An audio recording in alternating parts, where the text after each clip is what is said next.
علامہ ابن جوزی علیہ الرحمہ لکھتے ہیں کہ ایک مرتبہ حضرت علامہ ابن نعمان رضی اللہ عنہ کی قسمت چمکی۔ آپ کو خواب میں نبی کریم صلی اللہ علیہ وآلہ وسلم کی زیارت نصیب ہوئی۔ آپ صلی اللہ علیہ وآلہ وسلم کہیں تشریف لے جا رہے تھے۔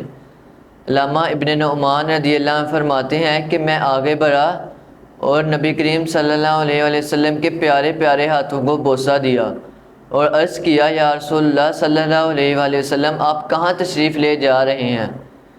فرمایا، میں فلاں شخص سے ملنے جا رہا ہوں۔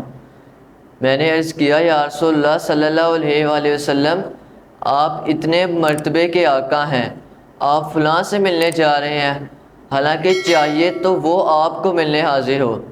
یہ سن کر نبی کریم صلی اللہ علیہ وآلہ وسلم نے جلال بھرے انداز میں کہا، اے ابن نعمان، ادب کرو، وہ شخص ہمارا میلاد مناتا ہے۔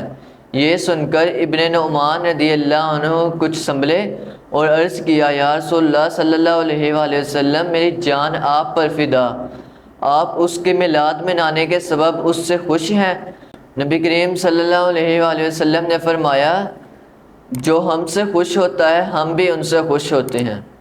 اللہ پاک ہمیں اس مبارک مہینے کی برکتیں نصیب فرمائے۔